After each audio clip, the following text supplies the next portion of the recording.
Salam saudaraku yang dikasihi Tuhan. Semoga saudara saat ini tetap dalam keadaan sehat. Damai sejahtera dari Allah Bapa dan Tuhan Yesus menyertai kita semua. Kita berjumpa lagi dalam renungan firman Tuhan. Mari kita berdoa.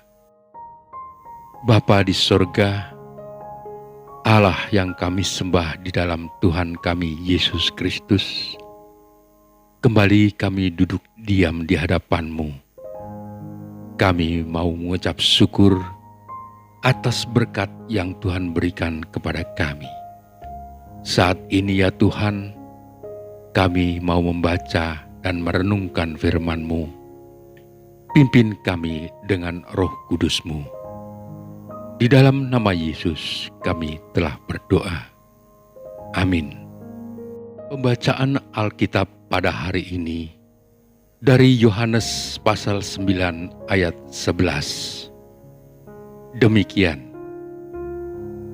Jawabnya, orang yang disebut Yesus itu mengaduk tanah, mengoleskannya pada mataku dan berkata kepadaku, pergilah ke Siloam dan basuhlah dirimu.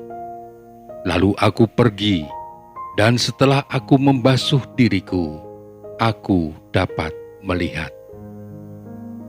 Demikian firman Tuhan, terpujilah Kristus. Haleluya. Bapak, Ibu, dan saudara-saudara yang dikasihi Tuhan, di dalam kitab Yohanes pasal 9, dikisahkan Yesus dan murid-muridnya sedang melintas dan melihat seorang pengemis yang buta sejak lahir. Orang buta ini mungkin sudah mendengar Yesus yang telah melakukan mukjizat dan menyembuhkan berbagai penyakit. Saat itu ia mendengar bahwa Yesus berada di dekatnya. Maka ia berharap Yesus akan melakukan sesuatu kepadanya. Namun, setelah Yesus berbicara kepada murid-muridnya, Yesus meludah ke tanah, menaruh lumpur campuran air ludah kepada orang buta itu. Kesembuhan yang menakjubkan terjadi setelah Yesus memberikan serangkaian petunjuk khusus untuk dilakukan. Dan orang buta itu mematuhi petunjuk Yesus. Pergi ke suatu kolam air, menceburkan dirinya ke kolam air itu, lantas membasuh lumpur dan ludah di matanya. Maka dia pun sembuh. Cara penyembuhan yang dilakukan Yesus kepada orang buta ini sungguh berbeda dengan cara yang pernah dilakukan sebelumnya. Bukan dengan menumpangkan tangan, menjamah, atau dengan berfirman. Tapi orang buta itu tidak bertanya, mengapa dengan cara demikian. Ia hanya menurut, taat, dan mematuhi perintah Yesus untuk membasuh dirinya di kolam. Iman dan kepatuhan yang dimilikinya telah menjadi berkat. Cara apapun yang dipakai Tuhan, itu adalah kedaulatan Tuhan yang memiliki kuasa. Bapak, Ibu, dan saudara-saudaraku yang dikasihi Tuhan, sudah setahun lebih kita menghadapi pergumulan yang berat ini. Serangan virus corona yang kita harapkan segera menurun, bahkan menghilang, tapi malah semakin parah. Kita sempat senang beberapa saat ketika data korban menunjukkan penurunan. Tapi tak lama kemudian, Kita dikagetkan dengan melonjaknya orang sakit, bahkan meninggal karena COVID-19. Kita merasa sudah berupaya dengan berbagai cara, tetapi seakan sia-sia. Kita sudah berdoa terus-menerus, tetapi seakan doa kita melayang di udara. Sejak adanya COVID-19, umat beragama diminta untuk tidak melakukan ibadah bersama, dan gereja ditutup untuk sementara. Dengan diberlakukannya PPKM darurat, himbauan untuk menutup gereja sudah untuk kedua kalinya. Kita dianjurkan untuk tidak beribadah di gedung gereja yang dapat menimbulkan kerumunan. Untuk sementara, kita tidak dapat berkumpul dalam jumlah besar untuk beribadah dan memuji Tuhan.